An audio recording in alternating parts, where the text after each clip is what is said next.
BJP ಅವಧಿಯ Covid ಅಕ್ರಮ ಕೇಸ್ಗೆ major twist ಸಿಗ್ತಾ ಇದೆ. ಇಲ್ಲಿ ಅನೇಕ ಕಡೆಗಳಲ್ಲಿ ದಾಖಲೆಗಳೇ ಇಲ್ಲದಂತೆ ಆಗಿದೆಯಾ, ಕೋಟಿಗಟ್ಟಲೆ ಖರ್ಚು ಮಾಡೋದು, ಈಗ ನೋಡಿದ್ರೆ ದಾಖಲೆಗಳೇ ಇಲ್ಲ ಅಂತ ಹೇಳಿ ದಾಖಲೆಗಳು ಇಲ್ಲದಂತೆ ಮಾಡಿದ್ರ ಹಗರಣ ಆಗಿದ್ರೆ ತಾನೇ ಅಂತ ಕೆಲಸ ಮಾಡಲಿಕ್ಕೆ ಸಾಧ್ಯ. ನಿವೃತ್ತ ನ್ಯಾಯಮೂರ್ತಿ ಕುನ್ಹಾ ವರದಿಯಲ್ಲಿ ಸ್ಫೋಟಕ ಅಂಶ ಬಯಲಾಗಿದೆ. ಇಲ್ಲಿ 340 ಕೋಟಿ ರೂಪಾಯಿಗಳನ್ನು ಖರ್ಚು ಮಾಡಿದ್ದಾರಂತೆ. ದಾಖಲೆ ಕೇಳಿದ್ರೆ ದಾಖಲೆ ಇಲ್ಲ. ಸರ್ಕಾರ ಅಂದ್ರೇ ದಾಖಲೆ, ದಾಖಲೆ ಅಂದರೆ ಸರ್ಕಾರ ಅಲ್ವಾ? ಹಾಗೆ ತಾನೇ ಇರಬೇಕಾಗತ್ತೆ. ಸರ್ಕಾರದ ಯಾವುದೇ ಒಂದು ಡಿಪಾರ್ಟ್ಮೆಂಟಿಂದ ಇನ್ನೊಂದು ಡಿಪಾರ್ಟ್ಮೆಂಟ್ಗೆ ಹಣ ಹೋಗೋದು ಸೂಟ್ ಕೇಸಲ್ಲೋ ಕ್ಯಾಶಲ್ಲೋ ಹೋಗಲ್ಲ. ಆ ಥರ ಹೋಗಲ್ಲ. ಅಕೌಂಟ್ ಟ್ರಾನ್ಸ್ಫರ್ ಆಗುತ್ತೆ, ಡಿ ಡಿಗಳ ಮೂಲಕವಾಗಿ ಬಂದಿರ್ತವೆ, ಆದೇಶಗಳಿರ್ತವೆ ಆ ವಿಚಾರಕ್ಕೆ ಸಂಬಂಧಪಟ್ಟಂತೆ. ಇಂತಿಂಥ ಖರ್ಚು ವೆಚ್ಚಕ್ಕೆ ಇಷ್ಟು ಹಣ ಮಂಜೂರು ಮಾಡಿದ್ದೀವಿ ಅಂತ ಪತ್ರಗಳಿರ್ತವೆ. ಯಾವ ಪತ್ರನೂ ಇಲ್ಲ ಇಲ್ಲಿ. ಕೋವಿಡ್ ವೆಚ್ಚಕ್ಕೆ 340 ಕೋಟಿ ಖರ್ಚು ಮಾಡಿದ್ದಾರೆ. ಆ 340 ಕೋಟಿ ರೂಪಾಯಿ ಖರ್ಚು ಮಾಡಿರುವುದಕ್ಕೆ ಯಾವುದೇ ತರಹದ ದಾಖಲೆಗಳು ಇಲ್ಲ. ರಾಷ್ಟ್ರೀಯ ಆರೋಗ್ಯ ಯೋಜನೆಗೆ ಸರ್ಕಾರ ಕೊಟ್ಟಿದ್ದಂಥ 340 ಕೋಟಿ ರೂಪಾಯಿಗಳದು. ಈ 340 ಕೋಟಿ ರೂಪಾಯಿಗಳ ವೆಚ್ಚದ ಬಗ್ಗೆ ದಾಖಲೆಗಳನ್ನು ಮಂಗಮಾಯ ಮಾಡಲಾಗಿದೆ. ಮಾನ್ಯತೆ ಇಲ್ಲದೆ ಇರತಕ್ಕಂಥ ಲ್ಯಾಬ್ಗೆ 600 ಕೋಟಿಗಿಂತ ಹೆಚ್ಚಿನ ಹಣವನ್ನು ಕೊಟ್ಟುಬಿಟ್ಟಿದ್ರು. ಮಾನ್ಯತೆಯೇ ಇಲ್ಲ. ಕೇಂದ್ರವೂ ಅದನ್ನು ಒಪ್ಪಿಲ್ಲ, ಮಾನ್ಯತೆ ಕೊಟ್ಟಿಲ್ಲ, ರಾಜ್ಯವೂ ಮಾನ್ಯತೆ ಕೊಟ್ಟಿಲ್ಲ ಅದಕ್ಕೆ. ಈ ಒಂದು ಲ್ಯಾಬಲ್ಲಿ ಕೋವಿಡ್ಗೆ ಸಂಬಂಧಪಟ್ಟಂತಹ RT-PCR ಇನ್ನೊಂದೋ ಮತ್ತೊಂದೋ ಟೆಸ್ಟ್ ಮಾಡಬಹುದು ಅಂಥೇಳಿ ಮಾನ್ಯತೆ ಇಲ್ಲ. ಎಲಿಜಿಬಲ್ ಇರಲಿಲ್ಲ ಅಂತ ಹೇಳಿದ್ರೆ ಅವರು ಆ ಸ್ಕೇಲ್ ಏನಿರುತ್ತೋ ಮಾನದಂಡಗಳು, ಆ ಮಾನದಂಡ ಮುಟ್ಟಿರಲಿಲ್ಲ ಅಂತ. ಮುಟ್ಟದೇ ಇದ್ದ ಮೇಲೆ ಅಂಥ ಲ್ಯಾಬ್ಗಳಲ್ಲೂ ಟೆಸ್ಟ್ ಮಾಡಬಹುದು ಅಂತ ಪರ್ಮಿಷನ್ ಕೊಟ್ಟಿದ್ದು ಅಲ್ಲದೆ ಅವರಿಗೆ 600 ಕೋಟಿವರೆಗೂ ಹತ್ತತ್ರ, ಅದರಲ್ಲಿ 400 ಕೋಟಿ ಲ್ಯಾಬ್ಗಳಿಗಿಂತ ಬಿಡುಗಡೆ ಮಾಡಿ 600 ಕೋಟಿ ಚಿಲ್ಲರೆ. ಅದರಲ್ಲಿ ಈ ಲ್ಯಾಬ್ಗಳದ್ದು ಒಂದು 8-10 ಲ್ಯಾಬ್ಗಳಿದ್ದಿಲ್ಲ ಪ್ರಮುಖವಾಗಿ, ಇವರಿಗೆ 400 ಕೋಟಿ ಹೋಗಿತ್ತು ಅಂತ. ಹಾಗಾದರೆ ಹೋಗಿದ್ದಕ್ಕೆ ಹೊಣೆ ಇಲ್ಲ, ಇದ್ದಿದ್ದಕ್ಕೆ ಸಾಕ್ಷಿ ಇಲ್ಲ ಅನ್ನೋ ಕಥೆನ ಇದು? ಹೋಗಿದ್ದಕ್ಕೆ ಹೊಣೆ ಇಲ್ಲ. ಈ 300 ಕೋಟಿ ಚಿಲ್ಲರೆ ಹೋಯ್ತಲ್ಲ, ಹೊಣೆ ಯಾರ್ದು ಇಲ್ಲ. ಅದಕ್ಕೆ ಇದ್ದಿದ್ದಕ್ಕೆ ಸಾಕ್ಷಿ ಇಲ್ಲ ಅಂತ. ಇದು ಏನಿದೆಯಪ್ಪ ದಾಖಲೆ ಕೊಡಿ ಅಂದರೆ ಇಲ್ಲ, ದಾಖಲೆ ಇಲ್ಲ, ಮಾಯ ಮಾಡಿದ್ದೀವಿ ನಾವು ಅಂತ.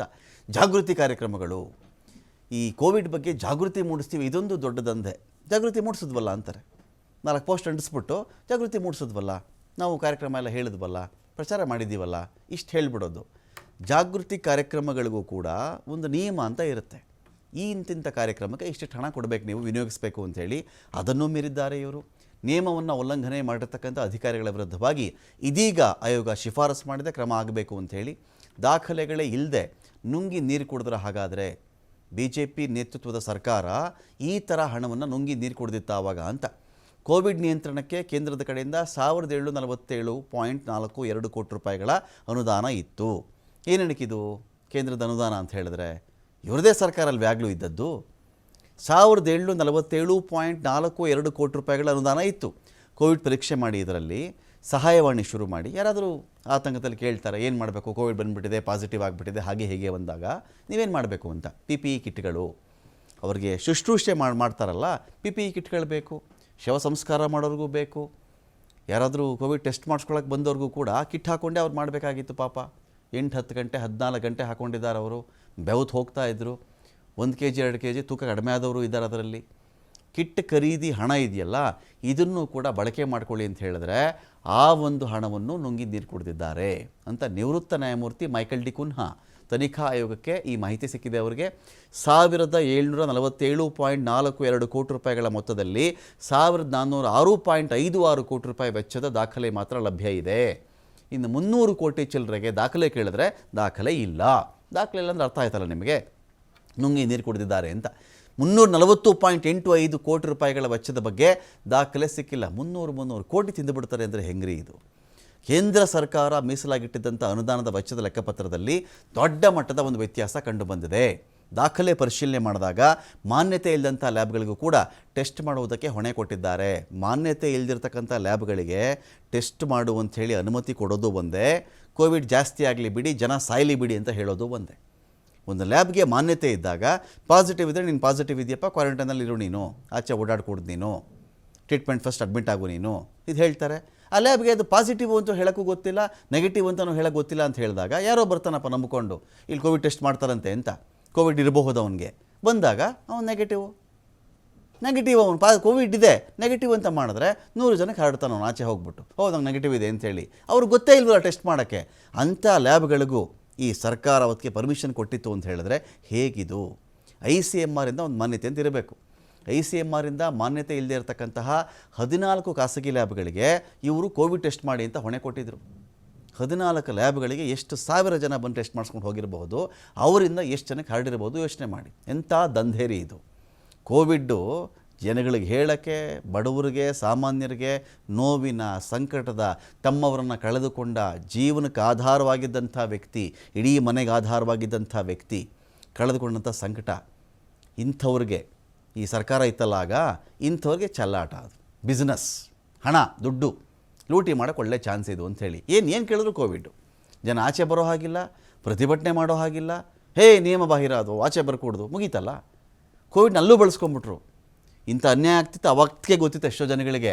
ಆಚೆ ಬರೋ ಹಾಗಿಲ್ವಲ್ಲ, ಲಾಕ್ಡೌನ್ ಆಚೆ ಬರ್ಕೊಡ್ದು ಇಂಥ ಕೇಳಿದ್ದಿಲ್ಲ ಏನಿಲ್ಲ. ಅವತ್ತಿಗೆ ತಿಂದವ್ರು ತಿಂದರು, ಎಂಜಾಯ್ ಮಾಡೋರು ಎಂಜಾಯ್ ಮಾಡಿದ್ರು, ಬಡವರು ಸತ್ತರು, ಮಗನ ಕಳ್ಕೊಂಡ್ರು, ಅಪ್ಪನ ಕಳ್ಕೊಂಡ್ರು, ಅಮ್ಮನ ಕಳ್ಕೊಂಡ್ರು, ಲಕ್ಷಾಂತರ ಮಕ್ಕಳು ಅನಾಥರಾಗ್ಬಿಟ್ರು ಈ ದೇಶದಲ್ಲಿ. ಇವರಿಗೆ ಸುಗ್ಗಿ 6.93 ಕೋಟಿ ರೂಪಾಯಿಗಳಷ್ಟು ಹಣವನ್ನು ನಿಯಮಬಾಹಿರವಾಗಿ ಕೊಡಲಾಗಿದೆ. ಅದರಲ್ಲಿ 8 ಲ್ಯಾಬ್ಗಳೊಂದಿಗೆ ಒಪ್ಪಂದ ಮಾಡಿಕೊಳ್ಳದೇನೆ 4.28 ಕೋಟಿ ರೂಪಾಯಿಗಳನ್ನು ಕೊಟ್ಟಿದ್ದಾರೆ. ಲ್ಯಾಬ್ಗಳು ಇದ್ದು ಟೆಸ್ಟ್ಗೆ ಅಂತ ಕೊಟ್ರ, ಹೊಸ ಲ್ಯಾಬ್ಗಳನ್ನೇ ಸೃಷ್ಟಿ ಮಾಡ್ಕೊಳ್ಳಿ ಅಂತ ಕೊಟ್ರೆ ನಮಗೆ ಗೊತ್ತಿಲ್ಲ.